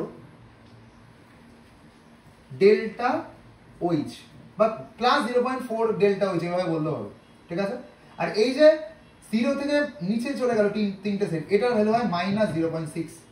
মানে তুমি বলতে পারো এই পুরো গ্যাপটা 1, তার মধ্যে এটা 40% গ্যাপ, এই easy set of orbital 40% gap আছে, তাই 0.4 হয়ে গেল এইটুকুর কন্ট্রিবিউশন, আর এই তিনটে সেটের কন্ট্রিবিউশন হয়ে গেল 0.6। আমি এখানে একটু ভুল করেছি, একটু ভুল হয়ে গেছে, সরি। উপরে হবে প্লাস 0.6, নিচে হবে মাইনাস 0.4। কি করে মনে রাখবে আমি তোমায় বলছি। তিনজন যারা আছে, তিনজন মানে তুমি এভাবে ভাবতে পারো 5 ভাগের 3 ভাগ, 5 ভাগের 3 ভাগ মানে 1/60%, তো তাহলে 60% যেদিকে হবে মানে তিনজন যেদিকে থাকবে তার দিকে 40% লিখবে। মানে তোমার এই যে এনার্জি গ্যাপটা পুরো ডেল্টা ওইচ, এটাকে বলে crystal field splitting energy in octahedral geometry. সেটা আবার দুটো পার্টে ভেঙে আছে। 0 লেভেল থেকে যদি আমি উপরে যাই, যেটা ইজি, সেটা হয় 0.6 গ্যাপ। আর প্লাসে কেন লিখছি, কারণ উপরের দিকটা প্লাস, নিচের দিকটা মাইনাস, তাই মাইনাসে লিখছি। 0.6 কেন, কারণ দুজন মিলে টোটাল 40% কন্ট্রিবিউশন রাখে, কিন্তু তারা আসলে ভ্যালু হবে, তাদের এনার্জি গ্যাপ হবে 0.6, কন্ট্রাডিক্টরি। 40% মানে 60%। আর যারা তিনজন মিলে 60% কন্ট্রিবিউশন রাখে, কিন্তু তাদের ক্ষেত্রে হবে মাইনাস 0.4। তাহলে তোমার এইটুকু গ্যাপ প্লাস 0.6, এইটুকু গ্যাপ মাইনাস 0.4, আর টোটালটা 1। এবার অনেকে বলে টোটালটা কি করে বানাচ্ছে, প্লাস 0.6 মাইনাস 0.4 তো প্লাস 0.2 হয়। ম্যাথামেটিক্যাল অঙ্ক নয়, তুমি এখানে প্লাস মাইনাসটা, এখানে এনার্জি প্লাস মাইনাস বোঝাচ্ছে, স্টেবল আনস্টেবল হচ্ছে। তুমি শুধু ভ্যালুকে কনসিডার করো, ম্যাগনিটিউড, ম্যাগনিটিউড কত, 0.6 আর 0.4 কে যোগ করলে 1, যার ওই 1 ভ্যালুটাই হলো ডেল্টা ওইচ। বোঝা গেল ক্রিস্টাল ফিল্ড স্প্লিটিং এনার্জি, এই হলো মেইন কথা। এবারে অনেকে বলে এটা কি জিনিস, আমি তোমার বলছি, এরপরে আমি তোমায় শেখাচ্ছি ক্রিস্টাল ফিল্ড স্টেবিলাইজেশন এনার্জি। দেখো ক্রিস্টাল ফিল্ড স্টেবিলাইজেশন এনার্জি কি করে ক্যালকুলেট করে, দেখাচ্ছি। এই যে এনার্জিটা আমি মুছে দিলাম, স্প্লিটিং এনার্জি। তো ক্রিস্টাল ফিল্ড স্টেবিলাইজেশন এনার্জি কি করে ক্যালকুলেট করে, এটাকে সিএফএসি বলে। ক্রিস্টাল, এটাই এই টপিকে সবচেয়ে important, crystal field stabilisation energy.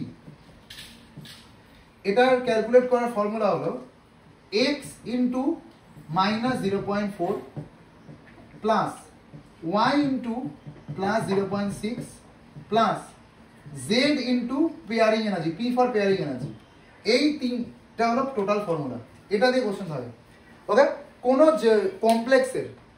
কমপ্লেক্সের ক্রিস্টাল ফিল্ড স্টেবিলাইজেশন এনার্জি হলো x into minus 0.4 plus y into plus লেখা দরকার নেই 0.6 আর z ইন্টু পেয়ারিং এনার্জি। এবার p ফর পেয়ারিং এনার্জি আমি এক এক করে বলবো, এক্সাম্পল দিয়ে মানিয়ে। পেয়ারিং এনার্জি, জেডটা বোঝো, কারণ জেডটা সবাই ভুল করে। জেডটা হলো number of electrons paired after ligand approach. Ligand approach করার পরে মেটালের যে এক্সট্রা ইলেকট্রনগুলো পেয়ার হচ্ছে, এটা নয় কিন্তু যে মেটালে যে ইলেকট্রনগুলো আগের থেকে পেয়ার আছে। এরকম অনেক সময় হয় যে মেটালে আগের থেকে ডি অরবিটাল ইলেকট্রন পেয়ার থাকে, সেগুলো নয় কিন্তু। লিগ্যান্ড অ্যাপ্রোচ করার পর মেটালের ডি অরবিটাল স্প্লিট করার পরে সেই যে এক্সট্রা ইলেকট্রনগুলো পেয়ার হয়, আমরা সেটাকে নেবো জেডের মধ্যে। আমি উদাহরণ দিয়ে বলবো, নাহলে বুঝতে হবে না। আর সেই ইলেকট্রনটাকে পেয়ার করতে একটা এনার্জিও তো লাগবে, সেই ইলেকট্রনটা পেয়ার করতে যে এনার্জিটা লাগে ওটা করে pairing energy, P. Z into P plus, এবার এক্স আর ওয়াই কি, এক্স হলো এই যে T2G সেট অফ অরবিটাল যেটা আছে এইটুকু পার্ট T2G এর জন্য, মানে এই পার্টটা, আর এইটুকু পার্ট হলো y * 0.6 এটা হলো EG এর জন্য। মানে তোমার T2G তে ইলেকট্রন যে কটা থাকবে সেইটা হলো x। যদি একটা থাকে 1 * -0.4, দুটো থাকলে 2 * -0.4, তিনটে থাকলে 3 * -0.4, চারটে থাকলে 4 * -0.4, আর y হলো EG এখানে কতগুলো ইলেকট্রন আছে ইনটু 0.6। এই হলো y আর z। x হলো T2G তে কতগুলো ইলেকট্রন আছে, y হলো EG তে কতগুলো ইলেকট্রন আছে। এই ক্যালকুলেট করলে তুমি CFSE পেয়ে যাবে সেই কমপ্লেক্সটা। আর এই CFSE তে লাভটা কি, বহুত লাভ। যে কমপ্লেক্সের CFSE যত লো হবে ক্রিস্টাল ফিল্ড স্টেবিলাইজেশন এনার্জি, সেই কমপ্লেক্স তত স্টেবল হবে।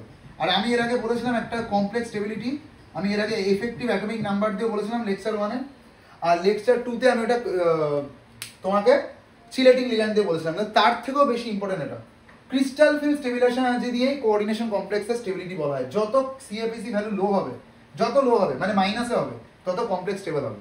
আর যদি কারো CFSE ভ্যালু 0 আসে ক্রিস্টাল ফিল্ড স্টেবিলাইজেশন এনার্জি, তাহলে বুঝবে সেই কমপ্লেক্সটা এক্সিস্ট করে না, নট এক্সিস্টিং। যদি কোনো কমপ্লেক্সের ক্রিস্টাল ফিল্ড স্টেবিলাইজেশন এনার্জি 0 আসে তাহলে সে এক্সিস্ট করে না, প্লাসে তো হয়ই না। ওকে, মাইনাসে যত বাড়বে, যত মাইনাসের দিকে যাবে তত কমপ্লেক্স স্টেবল হবে। ওকে, কারণ মাইনাসে যাওয়া মানে কি, ইলেকট্রন তত নিচের দিকে আছে। ইলেকট্রন যত নিচে থাকবে T2G তে থাকবে তত কমপ্লেক্স স্টেবল, যত উপরের দিকে যাবে এনার্জি গ্যাপ ব্যারিয়ার পার করে তত আনস্টেবলের দিকে যাবে। এখানে ইলেকট্রন থাকা খুব একটা ভালো না, এখানে ইলেকট্রন থাকা ভালো। কারণ আমরা জানি সেই আউটবাউ প্রিন্সিপাল যে ইলেকট্রন যত লো এনার্জি স্টেটে থাকবে তত স্টেবল, যত হাইতে যাবে, কারণ হাইতে গেলে তো +0.6 করে পেয়ে যাবে না, ওটা আনস্টেবল করছে এনার্জি। লোতে যত থাকবে তত -0.4 করে পাবে, তত ইলেকট্রন কমপ্লেক্স স্টেবল হবে। এবার আমি কয়েকটা কমপ্লেক্স এক্সাম্পল দেবো, ঠিক আছে?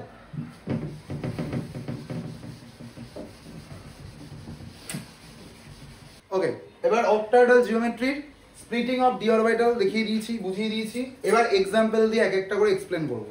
Crystal field stabilisation energy calculate করবো।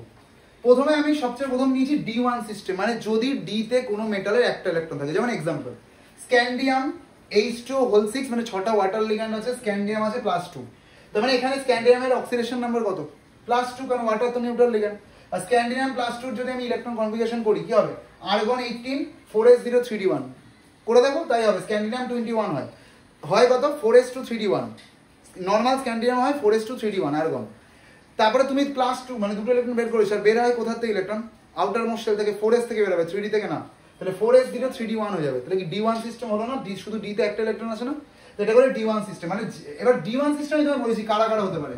যদি কোনো জায়গায় স্ক্যান্ডিয়াম +2 থাকে, কোনো জায়গায় টাইটেনিয়াম +3 থাকে, যদি টাইটেনিয়াম +3 বা স্ক্যান্ডিয়াম +2 কোনো কমপ্লেক্স হয় তাহলে D1 সিস্টেম হবে, যেমন এটা। এবার এটাকে তুমি ক্রিস্টাল, তোমার কাজ হলো তোমাকে ক্রিস্টাল ফিল্ড স্টেবিলাইজেশন বের করতে হবে। নর্মাল যখন কোনো এই স্ক্যান্ডিয়ামের সঙ্গে বা টাইটেনিয়াম +3 সঙ্গে কোনো লিগ্যান্ড ছিল না, তখন নর্মাল ডি অরবিটাল ছিল, ডিজেনারেট 5টা, আর তাতে একটা ইলেকট্রন ছিল, এটা হলো D1।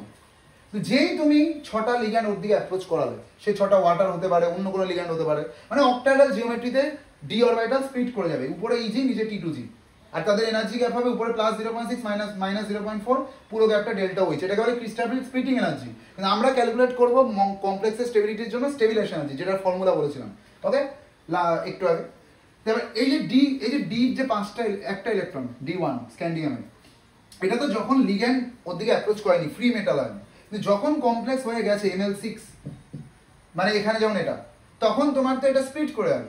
আর এই যে ইলেকট্রনটা, এটা তো এখানে স্প্লিট হয়ে যাবে না, এখন এই 5টা অরবিটালে তো 2-3টে সেটে ভেঙে গেছে, তাহলে এই ইলেকট্রনটা কোথায় যাবে? দেখো এখানেও কিন্তু তোমাকে ওই আউটবাউ রুল ফলো করতে হবে। আগে লো এনার্জি অরবিটালে একটা করে ইলেকট্রন দিতে হবে, তারপরে সেটা কমপ্লিট হবে, তারপরে হাইতে যেতে হবে, লো কমপ্লিট হওয়ার পর হাইতে। আর তোমাকে এখানে হুন্ডের রুল ফলো করতে হবে, একটা করে একটা অরবিটালে দিতে হবে, হাফ ফিল হওয়ার পর ফুল করতে হবে। তাহলে এই একটা ইলেকট্রন D1 এ কোথায় যাবে, T2G তে। তাহলে D1 সিস্টেমকে আমরা এটাও বলতে পারি, D1 সিস্টেমের ইলেকট্রন বিন্যাস কি, কনফিগারেশন কি হবে, T2G1 EG0, কারণ T2G তে একটা ইলেকট্রন আছে। তাহলে এই কমপ্লেক্সটা ইলেকট্রন বিন্যাস বা কনফিগারেশন তুমি এতদিন D1 বলতে, কিন্তু এখন যদি আমি CFT তে বলি অক্টাহেড্রাল জিওমেট্রি, এটা কি হবে, T2G1 EG0। CFSE কত আসবে, কি বলেছিলাম, এখানে যতগুলো ইলেকট্রন আছে একটা আছে ইনটু -0.4, কারণ এই এক একটা অরবিটালের এনার্জি -0.4, প্লাস উপরে অরবিটালে কোনো ইলেকট্রন আছে নেই, 0 * 0.6, প্লাস এখানে কোনো পেয়ার হয়েছে, কোনো পেয়ার হয়নি, ইলেকট্রন একাই আছে। তাহলে পেয়ার কত হবে, জেড কে বলে কতগুলো লিগ্যান্ড আসার পর কতগুলো ইলেকট্রনকে পেয়ার করেছে, পেয়ার মানে এটাকে বলে পেয়ার ইলেকট্রন। তো কত কোনো পেয়ার হচ্ছে না, তো জিরো পেয়ার, আর ইনটু পেয়ারিং এনার্জি পি, তো পেয়ারই হয়নি তো পেয়ারিং এনার্জি কোথা থেকে, তাহলে ভ্যালু কত আসছে দেখো ক্যালকুলেট করে, শুধু -0.4। ও আরেকটা কথা, এই জায়গাগুলোতে ডেল্টা ও হবে, ওকে, মানে এটা আসলে -0.4 ডেল্টা ও হবে, কারণ ডেল্টা ও তো টোটালটা, তাহলে এইটুকু কি হবে -0.4 ডেল্টা ও, এইটুকু হবে +0.4 ডেল্টা ও, মানে এর 40% এর 60%, তাহলে 0.46 ডেল্টা ও। তো ভ্যালু কত আসছে, শুধু -0.4 ডেল্টা ও, মানে আর এটাই হলো ক্রিস্টাল ফিল্ড স্প্লিটিং এনার্জি। তাহলে এই কমপ্লেক্সটার জন্য ক্রিস্টাল ফিল্ড স্টেবিলাইজেশন এনার্জি কি, মানে যারা D1 সিস্টেম -0.4 ডেল্টা ও, ডেল্টা হলো ক্রিস্টাল ফিল্ড স্প্লিটিং এনার্জি। তো তোমাদের পরীক্ষায় এদের অঙ্ক দিতে পারে, তোমাকে ক্রিস্টাল ফিল্ড স্প্লিটিং এনার্জি এই কমপ্লেক্সটার নাম বলে দিল এই ভ্যালুটা, বলো তুমি এর ক্রিস্টাল ফিল্ড স্টেবিলাইজেশন এনার্জি বের করো। তো তুমি কি করবে, তোমাকে এইগুলো ক্যালকুলেট করতে হবে, তোমাকে তার আগে তো জানতে হবে এর নিচে এর ইলেকট্রন কনফিগারেশন কি, যেমন T2G1 EG0, তুমি প্র্যাকটিস করতে করতে এটা চলে আসবে, এত ছবি তখন আর রাখতে হবে না। তুমি দেখবে যে D1 আছে, তাহলে T2G1 EG0 হবে, আর T2G তে এনার্জি হয় -0.4 ডেল্টা ও, এ তো 0 আছে, 0 হয়ে যাবে, আর কোনো পেয়ারিং নেই, তো -0.4 ডেল্টা ও। এটার ভ্যালু বলে দিয়েছে তোমাকে, প্রোডাক্ট করবে মানে গুণ করবে 0.4 এর সঙ্গে, মাইনাসের ভ্যালু চলে আসবে ক্রিস্টাল স্টেবিলাইজেশন এনার্জি, জুলেই আসবে এনার্জি যেহেতু। আর এই ভ্যালুটা কি বলেছিলাম, এই ভ্যালু যত নেগেটিভ হবে, এই ভ্যালু নেগেটিভ হলে কমপ্লেক্স স্টেবল, দেখো নেগেটিভ এসেছে, তাহলে এই কমপ্লেক্সটা কিন্তু এক্সিস্ট করে, 0 আসলে এক্সিস্ট করতো না, হয়ে গেল এটা D1। এভাবে আমরা D2 D3, আমি D2 3টা ইম্পর্টেন্ট না, D4 থেকে 7টা ইম্পর্টেন্ট, কারণ ওখানে একটা ঘটনা হবে, সেটা আগের দিনের ভিভিটির সঙ্গে একটা জিনিস রিলেট হবে, তখন তুমি বুঝতে পারবে। ওকে, হলো একই জিনিস, আমি এগুলার মুছছি না, আমি শুধু এটা চেঞ্জ করে দিচ্ছি।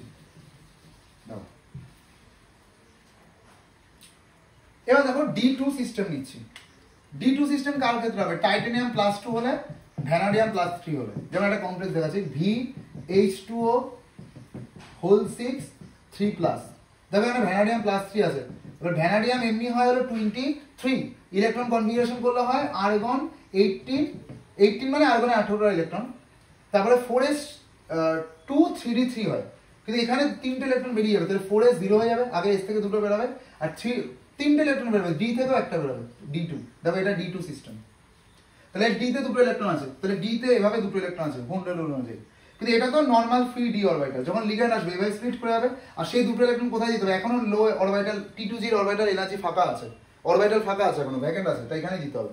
তো এর ইলেকট্রন কনফিগারেশন কি হবে, T2G2 EG0, তাহলে যখন D2 সিস্টেম হয়, সে তুমি এটা ছাড়া অন্য কমপ্লেক্সে হতে পারে এরকম ভাবে, তার ক্ষেত্রে T2G2 EG0 হবে। CFSE কত হবে, T2G তে দুটো ইলেকট্রন আছে, তাহলে এখানে 2 × -0.4, এখানে এখনো কোনো ইলেকট্রন নেই, 0 × -0, আর কোনো পেয়ার এখনো হয়েছে, পেয়ার হয়নি, পেয়ার মানে একই ঘরে দুটো, তো পেয়ার হয়নি, তো এখনো 0 × পেয়ারিং এনার্জি, তাহলে কত আছে -0.8 ডেল্টা ও। তাহলে যখন তোমার D2 সিস্টেম হবে যেমন এরকম, তার ক্ষেত্রে ক্রিস্টাল ফিল্ড স্টেবিলাইজেশন এনার্জি আসবে -0.8 ডেল্টা ও, কি স্প্লিটিং এনার্জি, তোমাকে এটা দিয়ে দিলে তুমি CFSE পেয়ে যাবে, বা এটা দিয়ে দিলে স্প্লিটিং এনার্জি পেয়ে যাবে, এটা স্প্লিটিং এনার্জি ক্রিস্টাল ফিল্ড, এটা হলো স্টেবিলাইজেশন এনার্জি, এইটার ভ্যালু এখনো দেখো নেগেটিভ, তাহলে আবার এই কমপ্লেক্সটা স্টেবিলিটি হবে। কিন্তু এবার একটা কথা বলো তো, যদি আমি তোমায় জিজ্ঞাসা করি D1 আর D2 সিস্টেমের মধ্যে কার কমপ্লেক্স স্টেবল, অবশ্যই D2, কারণ D1 এর ছিল ভ্যালু -0.4 ডেল্টা ও, আর এর ছিল -0.8 ডেল্টা ও, তো যত মাইনাস হয়, আমি বলেছিলাম কমপ্লেক্স স্টেবল হবে। এবার বুঝতে পেরেছো কোশ্চেনটা কি হবে, এগুলো CFT দিয়ে কমপ্লেক্স স্টেবিলিটি বলা যায়, যত মাইনাস হবে CFSE ভ্যালু, D2 তে -0.8 ডেল্টা ও, D1 এ -0.4 ডেল্টা ও, সে তত স্টেবল, তাই CA কমপ্লেক্সটা, মানে এই কমপ্লেক্সটা আগের যে কমপ্লেক্সটা ছিল তার থেকে অনেক স্টেবল।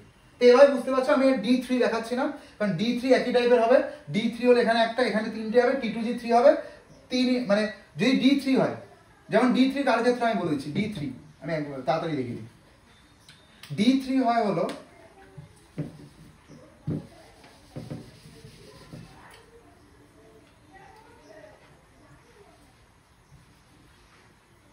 ওকে, হ্যাঁ D3, দেখো D3 কার ক্ষেত্রে হবে, ভ্যানাডিয়াম +2 আর হলো ক্রোমিয়াম +3, দেখে নেবে, যেমন ক্রোমিয়াম ভ্যানাডিয়াম ক্রোমিয়াম +3 এর একটা एग्जांपल দিই, ক্রোমিয়াম NH3 হোল 6 +3, দেখো অ্যামোনিয়াম নিউট্রাল, তাহলে ক্রোমিয়াম এখানে কোন অক্সিজেন স্টেটে আছে, +3 তে। আমি তোমায় বলেছিলাম জবের থেকে আমরা VBT CFT আর এগুলো পড়ছি, আর আইসোমারিজমও পড়ব পরের দিন, তবে থেকে কিন্তু শুধু থার্ড ব্র্যাকেট প্যাডটা আমাদের ইম্পর্টেন্ট, বাইরের আয়নেশন স্পেয়ার ইম্পর্টেন্ট না। ক্রোমিয়াম +3, ক্রোমিয়াম 24 হয়, এমনি ইলেকট্রন কনফিগারেশন কি হয়, আর্গন 18, তারপরে হয় এর ক্ষেত্রে এক্সেপশন হয় তো 4s1 3d5 হয় না, 4s2 হয় না, 4s1 3d5, এটা তো ক্রোমিয়ামের কথা বললাম। ক্রোমিয়াম প্লাস 3 কি হবে, একটা ইলেকট্রন এখান থেকে বেরোবে, আরো দুটো বেরোবে এখান থেকে। তা দেখো 4s0 3d3, তা d3 সিস্টেম, d3 সিস্টেম করছি আমরা।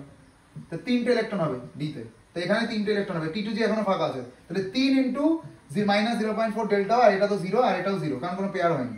তো এনার্জি কত হয়, -1.2 ডেল্টা। দেখো আরো স্টেবল হয়ে গেল কমপ্লেক্স, মানে আগের কমপ্লেক্স d1 d2 থেকে এটা আরো স্টেবল, কারণ আরো মাইনাস হয়ে গেছে। এটাই d1 d2 d3, তার এর ইলেকট্রন কনফিগারেশন কি হবে, t2g3 eg0, কারণ এছাড়া কিছু হতেই পারে না, কারণ নিচের রুম ফাঁকা আছে ভ্যাকেন্ট অরবিটাল, তাহলে আমি উপরে কেন যাবো, বা এখানে কেন পেয়ার করাবো, বোঝা গেল? এবার তোমার কাছে আসবে নতুন জিনিস d4 থেকে। d4 বুঝলে 5 6 7 বুঝে যাবে। আমি d4টা দেখাবো, 5 6 দুটোই দেখাবো, 7 আর দেখাবো না, আর লাস্টে একটা d8 9 এর মধ্যে কোনো একটা দেখিয়ে দেবো, ঠিক আছে? কারণ আমাদের অক্টাহেড্রালটাই বেশি ইম্পর্টেন্ট, ওটাই আমি দেখাচ্ছি। অক্টাহেড্রাল স্প্লিটিংয়ে দেখাচ্ছি, টেট্রাহেড্রাল স্প্লিটিং অত ইম্পর্টেন্ট না। আর সবই দেখো অক্টাহেড্রাল, কারণ কোঅর্ডিনেশন নম্বর 6 হচ্ছে, 6টা করে লিখে নিচ্ছি, আর আমি তোমাকে বোঝানোর জন্য সব মনোডেন্টেড লিখে নিচ্ছি, বাইডেন্টেড নিলেও কোনো অসুবিধা নেই। এটা দেখো d4 সিস্টেম, এখান থেকে আমি দুটো ছবি আঁকবো, আমি এটা একটু মুছছি পুরোটা, এখান থেকে আমি দুটো করে ছবি আঁকবো স্প্লিটিং এর ক্ষেত্রে। এখান থেকেই টপিকটা মেইন ইম্পর্টেন্ট আর খুব ইন্টারেস্টিং।